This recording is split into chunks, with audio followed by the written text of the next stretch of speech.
Welcome to The Explainer. Today, we're digging into a framework from a Blaze TV broadcast that makes a pretty bold claim. That a potential conflict with Iran wouldn't have to be anything like the forever wars we've gotten used to. The source material lays out a specific case for a totally new kind of intervention. So let's jump in and break down its core arguments. So, right off the bat, the source acknowledges this really powerful truth. The experience of those long, incredibly costly wars in Iraq and Afghanistan, well, it's become a shared national scar, hasn't it? It shapes every single conversation we have about military action and creates this deep, almost automatic skepticism about getting into another open-ended conflict. And that really sets up the central question the source tries to answer. It's pushing back on the assumption that every single military action has to follow that same old pattern of nation building and decades of occupation. It's proposing something different. Let's see how that's supposed to work. Okay, so the very first pillar of this framework, and you could argue it's the most critical one, is all about the mission's core objective.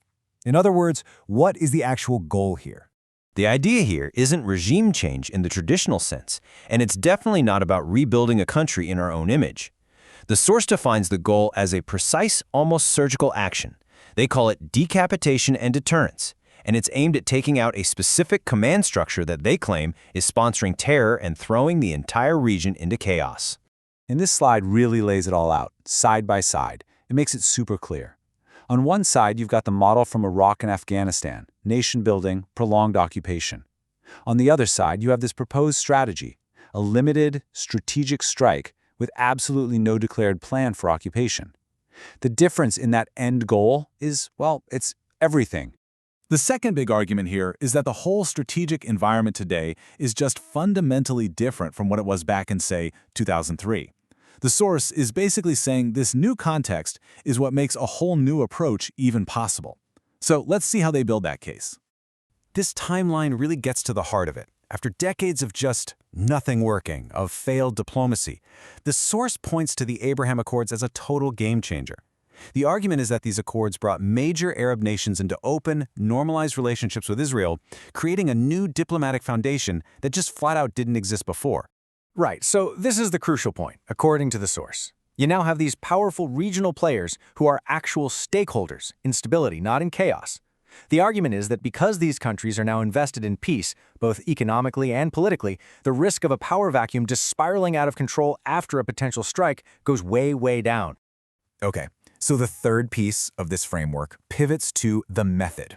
How would you actually do this? The argument here is that a precedent has already been set for using force effectively without getting stuck in a long-term quagmire. You know, this quote really sums up the whole philosophy the source is describing. It's this idea of a strategic posture that avoids long occupations, but at the same time shows a complete willingness to use overwhelming and precise force when there's a specific, defined goal on the table. And they have a name for this model, coercive leverage. It's positioned as the polar opposite of what it calls neocon nation building. The whole point is to use force as a tool for leverage, a way to get to the negotiating table, not as the first step in a decades-long commitment of boots on the ground. So, has this ever actually been done?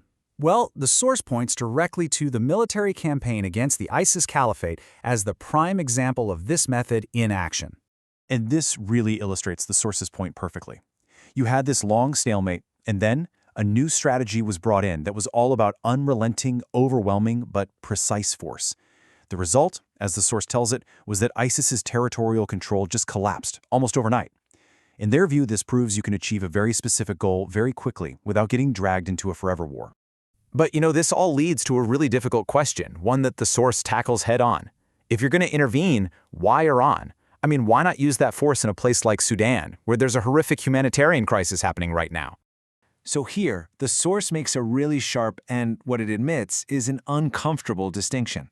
It calls the situation in Sudan tragic, a true moral horror, but argues it's ultimately a localized crisis.